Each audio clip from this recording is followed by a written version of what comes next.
All right, and we're back. In a couple days again. Got a couple more of the 87s here. Looking for a Mark McGwire rookie card. That would really make me pretty excited here. Opening up the first pack. Hopefully I don't get a Mark McGwire card with the gum stuck on the back, and that would kind of piss me off.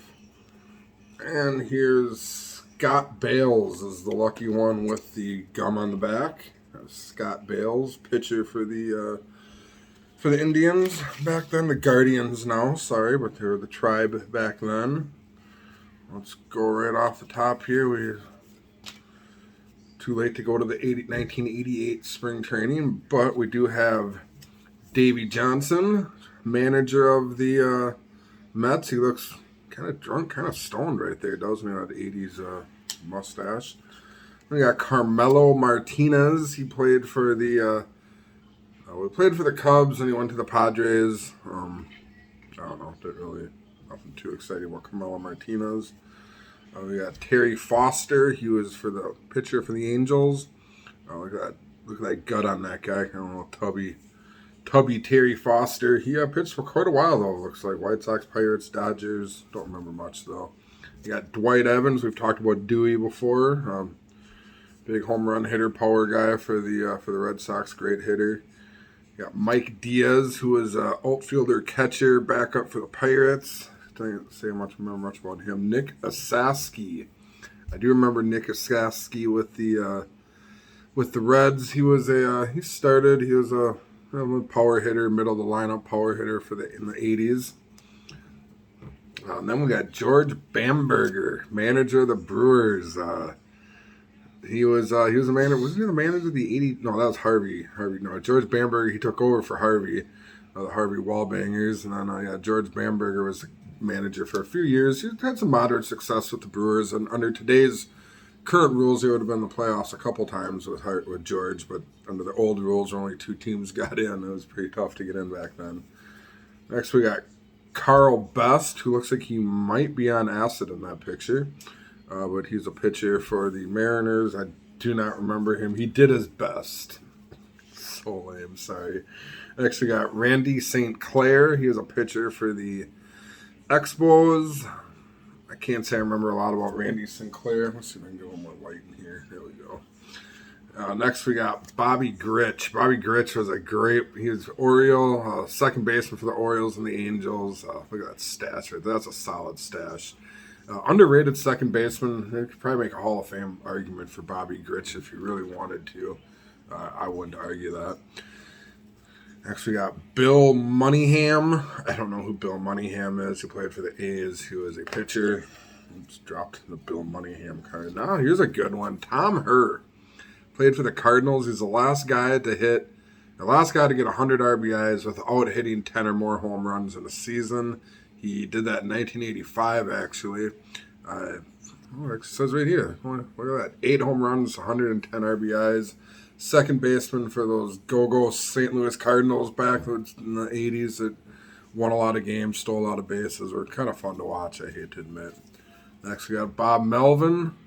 Before he was a manager, he was a catcher. Before he was a TV personality and pissing off young kids. Bob Melvin. We got Gary Lucas. He was a pitcher for the Angels. Can't say I remember Gary Lucas much. Here's a good one. This guy, Eric Davis, in 1987, getting an Eric Davis card was actually kind of exciting. That was his first real breakout season. It was in 86. He had 27 homers. He had 80 stolen bases. Guys used to steal 80 stolen bases in the season and hit 27 home runs. Davis had a 5-6 year run where he was really, really productive. Then injuries and drug issues kind of wore him down. But anyways, then last but kind of least here, Scott Nielsen. Don't remember Scott Nielsen, pitcher for the Yankees. So we'll do one more here. Said looking for that elusive 87 Mark McGwire rookie card. First up, the gum card for this pack. Once we can get it off. Looks like George Hendrick is getting the gum treatment today. There you go, his back. There's George Hendrick. He played a long time in the majors. He came up in 71 with the A's. was a pretty solid hitter in his prime. Yeah, don't remember a whole lot of him personally. Like remember seeing him play, but I do remember him. But alas, he's the gum card of this deck, of this pack. I would call him decks. What the hell? Never called him decks as a kid.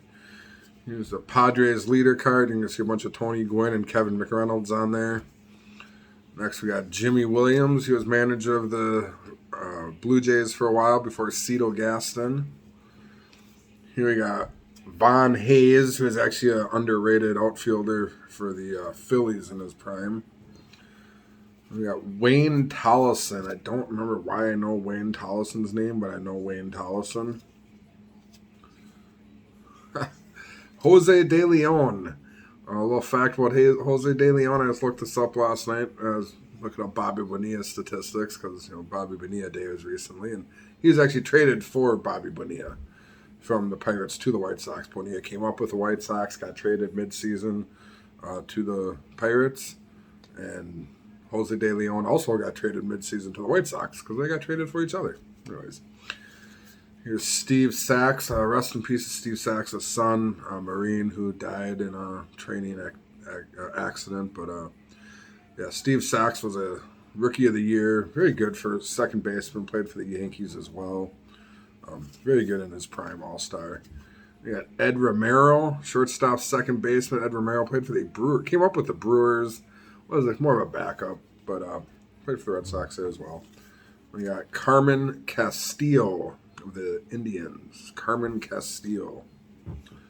So up here we've got Danny Cox. He was a pitcher for the Cardinals, and another long line of Cardinal pitching. They seem to always have good pitching. He had a run a couple of years where he was pretty good. Here's a guy I was a big fan of. He had a fun name, Ben Ogilvy. Ogilvy played for the Brewers. Prior to that, he played for the Tigers and the Red Sox. Did not know that, but there he is in all his prime. Who knows what he's smiling at there? But he was actually really good in his prime. Ben Ogilvy. He had led the league in home runs one year, 41. Didn't realize that. We got Marty Barrett. He was a second baseman with the Red Sox. He was your common of a common card when I was a kid. I remember him and just like, oh, there's a nickel. Still a nickel. Anyways, then we got Greg Gagne, or Greg Gagne, not the wrestler. This is not the wrestler Greg Gagne, not Vern Gagne's kid. This is Greg Gagne. He was a shortstop for the Twins. I know he's on the 87 team. Don't know if he's on the 91 team. Actually got Dennis Powell, who came up. He's a pretty solid pitcher for the supposed to be a pretty solid pitcher for the Dodgers. I don't think his career ever really panned out the way it was supposed to. I don't know if injuries got in there or what, but a couple. Yeah, John Candelaria, ex-Pirate pitcher. Right there he is with the Angels. Candyman was a really good pitcher in his prime. Hated facing him. And a couple fun ones here. We got Dusty Baker. There he is with the A's. Dusty Baker is a good player, though. Played with the Dodgers, the Braves, Giants for a year. Won a World Series with the Dodgers, I believe, in 77 was it they won? Anyways. I think he won a World Series with them. I could be wrong, though. Pretty sure he did. And then we got Tim Raines, Hall of Famer Tim Raines right there with the Expos. Tim Raines, Rock. He was fun to watch. Tim Raines was he was actually a great player. Stole 900 career bases or something crazy like that.